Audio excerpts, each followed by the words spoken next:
see, I'm so loyal to people, and maybe I'm loyal to a fault, but I'm so loyal to people that when somebody's slightly disloyal to me, I look upon it as a great act of horror. And how are you different than you were 3 or 4 years ago?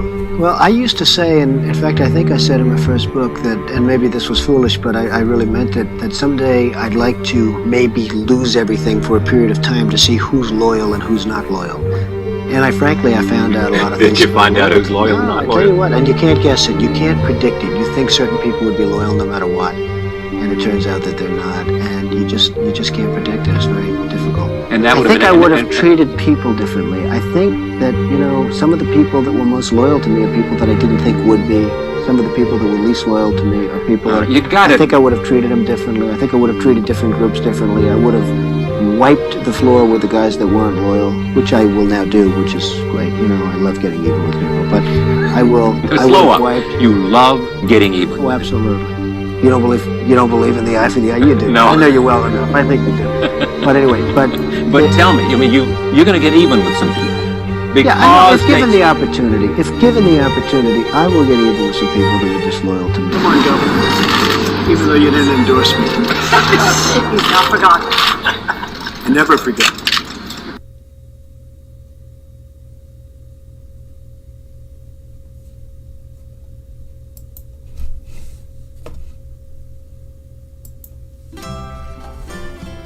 It was a sunny, peaceful morning. People went about their business, unaware that disaster was on its way.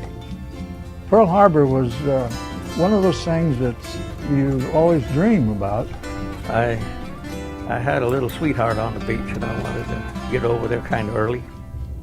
Suddenly, death came roaring out of the sky.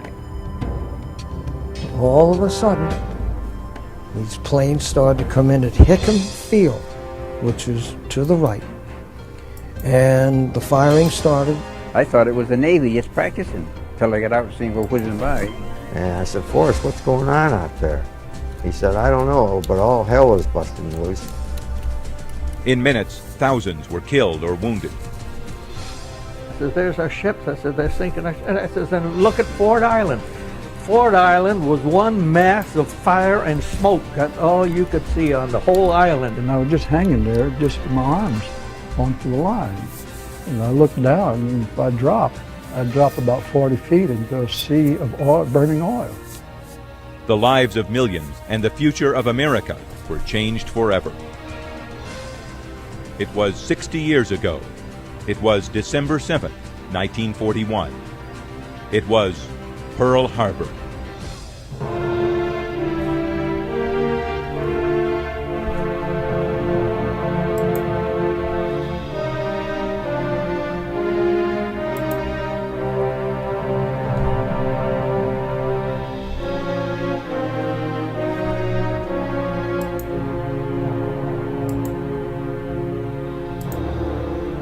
Hello, I'm Don Kerrigan.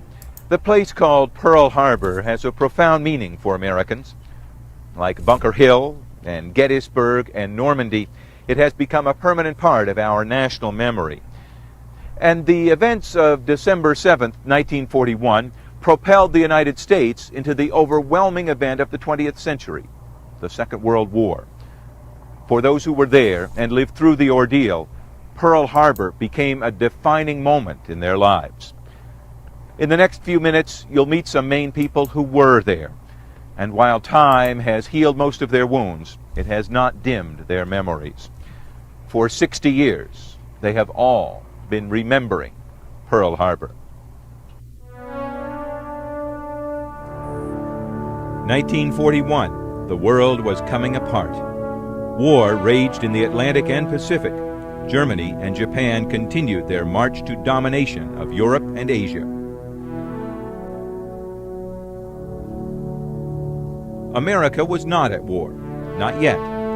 But Americans were all tuned in to what was happening in Europe, to Hitler's sweep across the continent, to the fall of France, and the gallant defense of London during the Blitz. If we had kept together after the last war, if we had taken common measures for our safety, this renewal of the curse need never have fallen upon us. President Franklin Delano Roosevelt wanted desperately to help the Allied nations. But the American people still hoped to avoid war. The country was still recovering from the Great Depression, and after all, there was no direct threat to the U.S. mainland. So in an effort to aid our Southeast Asian allies, Roosevelt cut off the shipment of oil and raw materials to Japan. Emperor Hirohito decided that was an act of war.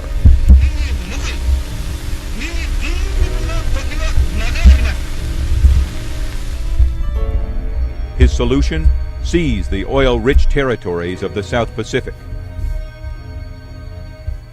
And all that stood in his way was the United States Navy's Pacific Fleet. So by the spring of 1941, the Japanese plan was in place.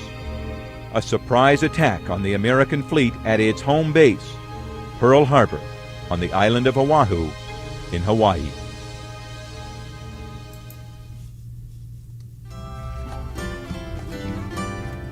Pearl Harbor was one of those things that you always dream about, of being in an exotic island. For young servicemen, pre-war Pearl Harbor was a paradise.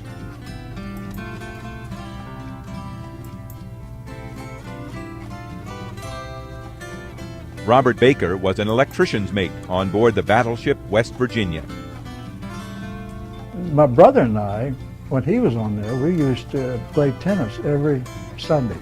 We'd go over to the naval base courts and play tennis. Pearl Harbor had been a refuge for the U.S. Navy for a century.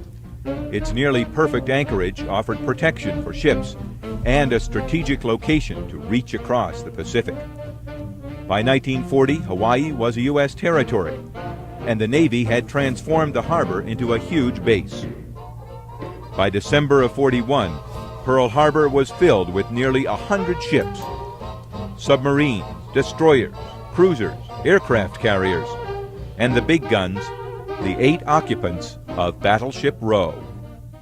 It was great duty. It was great duty for a youngster right out of college. John Winken was a young naval officer on board his first destroyer. For the star athlete and future coach, Hawaii was a playground. Got to play golf, got to spend a lot of time at the Royal Hawaiian Hotel. And there was a surf club there. And we used to play volleyball, and I learned to body surf. Not everyone was happy to be in Hawaii. Frank Tremaine was a reporter for the United Press. Tremaine and his new bride, Kay, were assigned to Honolulu at a time when reporters wanted to cover the war in Europe. It was a very pleasant assignment, but the war was going on in Europe, and I really would much preferred to have gone to Europe, but Honolulu, and it was a step along the route. Much of the world was